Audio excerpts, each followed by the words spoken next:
Si Clint Eastwood devait faire un film romantique, ça ne devait être que celui-là. Il ne pouvait pas faire un film romantique autre que celui-là. Parce que ce qui m'amuse un peu souvent dans les gens qui regardent Body of Madison County, je passe surtout la, la, la gente féminine. La gente féminine a une lecture sur ce film-là qui est très différente un peu des gars comme moi. Quand je vois ce film-là, moi j'éclate de rire. J'éclate de rire, mais pas éclater en me moquant en disant c'est un film de merde. Non, j'éclate de rire parce que c'est incroyable comment tu peux faire passer des douilles. Tu peux faire passer des douilles quand c'est présenté de manière romantique. Alors que, je l'assure, on fait un film sur un adultère en fait. On met une passion romantique sur un adultère, sur une femme qui trompe son mari pendant une semaine et le mec ne le sait jamais.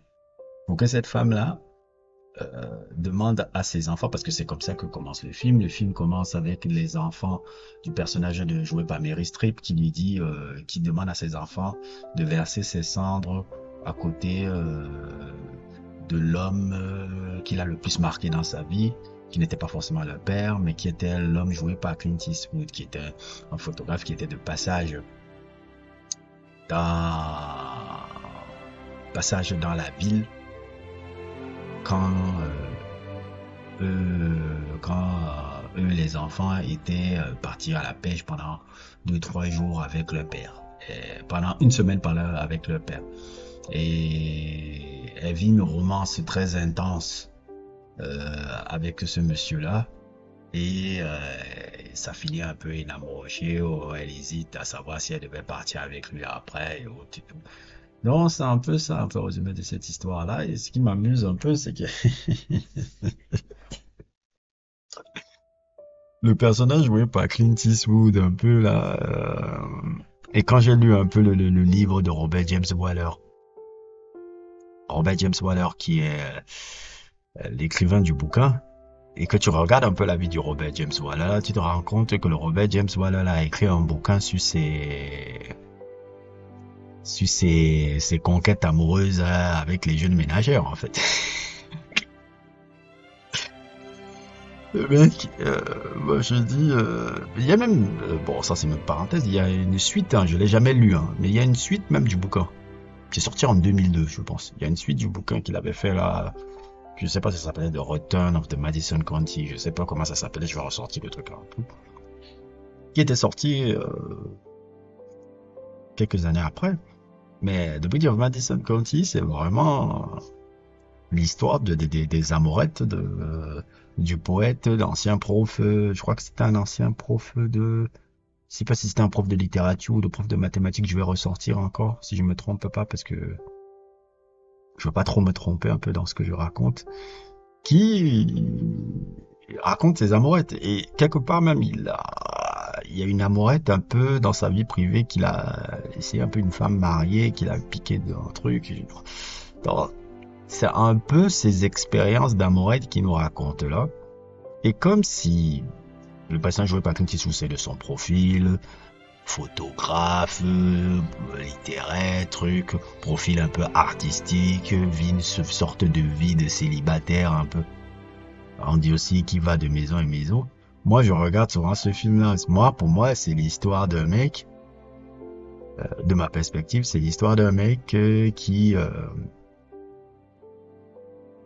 venant dans une ville, il n'avait pas où dormir. Il a joué son jutsu sur une ménagère qui sait que bon, les ménagères là sont souvent délaissées et autres et tout. Si elle est libre et qu'elle a le truc, j'ai une chambre à coucher au lieu de partir payer à l'hôtel. On va me dire que j'ai une vision cynique un peu du monde. Et le génie de ce mec, c'est de lui faire croire que elle a été la seule femme qui a compté,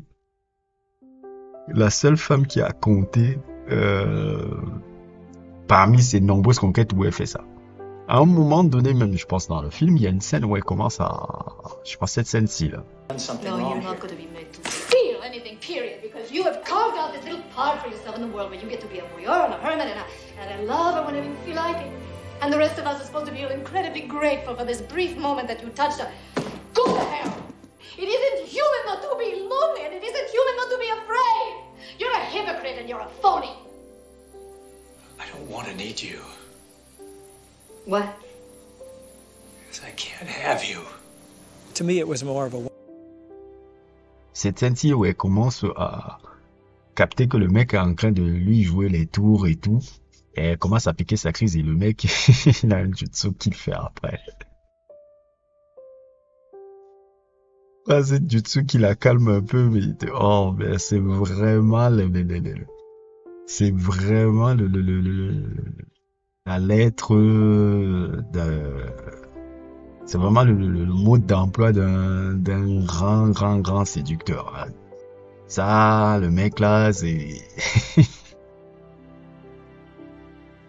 le film sur un séducteur. Moi, je devrais appeler ça comment trouver une maison pendant une semaine quand tu n'as pas forcément le sou, pour que tu te fasses nourrir, loger, blanchi par une nana et tu la quittes une semaine après, et tu quittes sans drama, hein, tu quittes en lui faisant croire que non, tu étais la femme qui comptait. C'est du génie. Franchement, c'est du génie. Le Robert James Waller là. Et la manière dont Clint Eastwood ne pouvait que faire un film romantique pareil. Et je vous assure que c'est le seul film romantique qu'il a fait. C'était Clint Eastwood, le roi, le père même de la misogynie, le mec qui te fait des films, comment il s'appelait ce film, des films comme The Gauntlet, avec des scènes pareilles.